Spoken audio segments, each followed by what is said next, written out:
Hi guys, നമസ്കാരം. നമ്മുടെ big boss ഹൗസിലെ പല ടാസ്കുകളും സീസൺ 7-ലെ ഏറ്റവും ക്ലാസിക് ടാസ്കായ ഹോട്ടൽ ടാസ്ക് വരെ ഒളിഞ്ഞടുങ്ങി.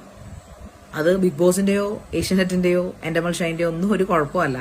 അവിടെ ഇറക്കിയ ഗസ്റ്റുകളും വെറും പാടുകളായിപ്പോയി. സത്യത്തിൽ എന്തിനാണ് ശോഭയൊക്കെ അവിടെ ഇറക്കിയെന്ന് ചോദിച്ചാൽ എനിക്ക് അറിഞ്ഞൂടെ. എന്താണ് ശോഭ അവിടെ വന്ന് കാണിച്ചിട്ട് പോയത്? എന്താണ് ഷിയാസ് കരീം അവിടെ വന്നിട്ട് കാണിച്ചിട്ട് പോയത്?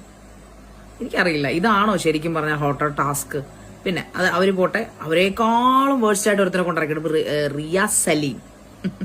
ആക്ച്വലി ഇത് ഹോട്ടൽ ടാസ്ക് ആണ്. അദ്ദേഹം ഗസ്റ്റ് ആയിട്ടാണ് അത് വന്നിരിക്കുന്നത്. പക്ഷെ എന്താണ് അദ്ദേഹം അത് കാണിക്കുന്നത്? ഭയങ്കര ഇംഗ്ലീഷ് വന്നിട്ട്. ഇങ്ങേരുടെ ഈ മലയാളം ബിഗ് ബോസിൽ വന്നിട്ടുള്ള ഇങ്ങേരുടെ ഇംഗ്ലീഷ് പറച്ചില് കാരണം സഹികെട്ട ലാലേട്ടൻ വരെ ചോദിച്ചിട്ടുണ്ട്, താൻ എവിടെയാണോ പഠിച്ചത്? അപ്പൊ ഏതോ ഒരു ഗവൺമെന്റ് സ്കൂളിലെ പേര് റിയാസ് സലീം പറയുന്നത് കേട്ടു. ഞാനൊക്കെ ഗവൺമെന്റ് സ്കൂളിന്റെ പ്രൊഡക്റ്റ് ആണ്, ഞാനൊക്കെ നല്ല അസലായിട്ട് ഇംഗ്ലീഷ് സംസാരിക്കുന്നതാണ് എന്റെ ഒരു വിശ്വാസം.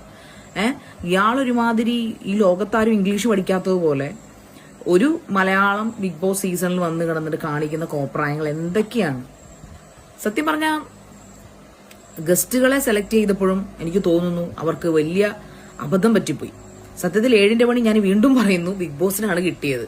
കണ്ടസ്റ്റൻസിനെ സെലക്ട് ചെയ്തതിലും ഈ പറയപ്പെടുന്ന വൈൽഡ് കാർഡ്സ് ആയാലും അല്ലെങ്കിൽ ഈ പറയപ്പെടുന്ന ഹോട്ടൽ ടാസ്കിന് വേണ്ടി കഴിഞ്ഞ സീസണിലെ വേറെ എത്രയോ നല്ല സ്മാർട്ട് ആയിട്ടുള്ള കണ്ടസ്റ്റൻസ് ഉണ്ടായിരുന്നു. ഇവരെയൊക്കെ ഇറക്കിയപ്പോൾ നമുക്ക് അറിയില്ല എന്താണ്. ഒരുപക്ഷെ അവർക്ക് ഈ ഏഷ്യനെറ്റ് ആയാലും ബിഗ് ബോസ് ആയാലും ആൾക്കാരെ ഇറക്കുമ്പോൾ അവരുടെ ചിന്ത ഉറപ്പായിട്ടും സീസൺ കൊളവാക്കാനല്ലോ, സീസൺ നന്നാക്കും എന്നുള്ള പ്രതീക്ഷയിലാണ്. പക്ഷെ അവർക്കും മനസ്സിലായിട്ടില്ല എന്താണ് ഈ സീസൺ 7 ബിഗ് ബോസ് എന്താണ് ഉദ്ദേശിക്കുന്നതെന്ന്.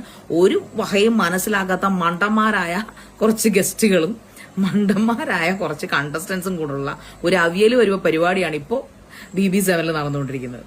അവിടുത്തെ ഒരു പൂർവ്വ വിദ്യാർത്ഥി എന്നൊക്കെ പറയുന്നല്ലോ, പൂർവ്വ കണ്ടസ്റ്റന്റ് എന്ന നിലയിൽ സത്യത്തിൽ കാണുമ്പോൾ എനിക്ക് ചിരിയും ലജ്ജയൊക്കെ തോന്നുന്നു.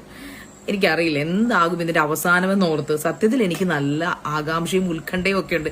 എന്തായിരിക്കും ബിഗ് ബോസ് 7ന്റെ അവസാനം? ആർക്കാണ് 7ന്റെ പണി? ജനങ്ങൾക്കാണോ, കണ്ടസ്റ്റൻസിനാണോ, അതോ ഈ കഷ്ടപ്പെട്ട് ഇവരെയൊക്കെ ഓഡീഷൻ എടുത്ത് മറ്റേ രാജകീയമായിട്ടുള്ള സൽക്കാരങ്ങൾ കൊടുത്ത് തീറ്റയും കൊടുത്ത് ബിഗ് ബോസ് ഹൗസിനുള്ളിലേക്ക് കയറ്റിവിട്ട എൻഡമോ ഷൈലിനും ബിഗ് ബോസിനും ഏഷ്യാനെറ്റിനും ആണോ അവസാനം അറ്റ് ദ എൻഡ് 7ന്റെ പണി കിട്ടാൻ പോകുന്നെന്ന് കാത്തിരുന്ന് തന്നെ കാണേണ്ടി വരും.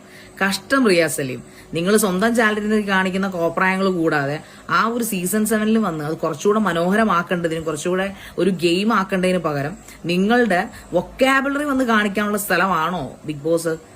ചുമ്മാതല്ല നിങ്ങളെ കഴിഞ്ഞ സീസണിൽ നിങ്ങളെ അവർ ഇറക്കി വിട്ടത്. ഇറങ്ങി പോയെന്നൊക്കെ നിങ്ങൾ പറഞ്ഞാലും ഇറക്കി വിട്ടതായിട്ടാണ് ഇപ്പോൾ തോന്നുന്നത്. എനിവേ, എന്തായാലും നല്ല നല്ല രസം. കഷ്ടം തന്നെ റിയാസെ.